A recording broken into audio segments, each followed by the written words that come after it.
जय हिंद। आप सभी का स्वागत है। मैं कैसर हुसैन अपने सहयोगी और मित्र अजीत जायसवाल के साथ। दोस्तों, कल रात हमने यानी हमारी संस्था GNWS ने 3 जहरीले सांप और 2 बिन जहर के सांप को रेस्क्यू किया। ये 3 जहरीले सांप को हम यहाँ रिलीव करने आए हैं। ये अभी आप देखिए ये सांप है क्या। सबसे पहले हम रिलीव कर रहे हैं ये बेंडेड क्रेत यानी अहिराज। ये देखिए 2 अहिराज सांप बेंडेड क्रेत। ये बहुत ही पर्यावरण के लिए सही है, इनका पर्यावरण में इनका बचे रहना, क्योंकि इसकी जो खासियत अभी मैं आपको बताऊंगा, आप हैरान रह जाएंगे। हाँ, उसका चलता हुआ बना दो। ठीक, फिर ये रुका हुआ, फिर इसका बना देंगे।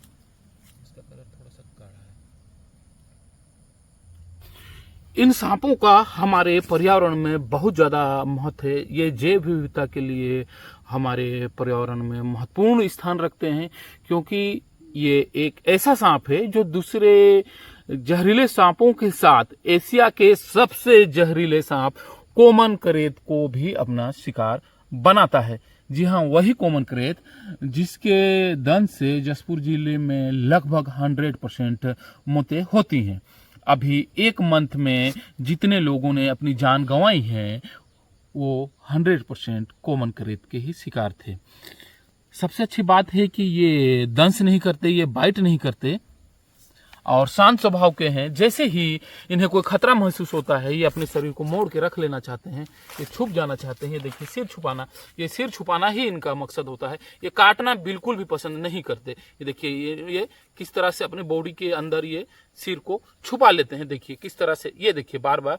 और यहीं से गलतफहमी भ्रम की स्थिति पैदा होती है कि ये पूंछ से मारते हैं। एक्चुअली ये अपने सिर को छुपाना चाहते हैं अपने शरीर से। इस दौरान इनके पूंछ को देख के ऐसे लगता है कि ये मानो दंश करना चाह रहे हैं, पूंछ से डंक मारना चाह रहे हैं। देखिए इनका मकसद ये रहता है कि किसी तरह मैं छुप जाऊं और भागने का अवसर मिले तो भाग जाऊं।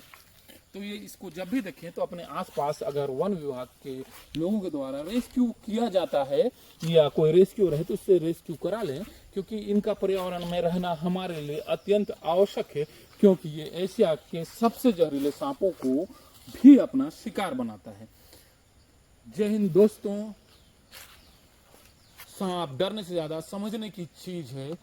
सतर्क रहें, सावधान रहें। जहां दिखाई नहीं देता है वहां हाथ पांव ना डालें और कोशिश करें पलंग में मच्छरदानी लगा के सोएं। पलंग को दीवार से ना टिकाएं। साथ ही पलंग से किसी सामान, पेटी, बक्सा, लकड़ी वगैरह ना रखें।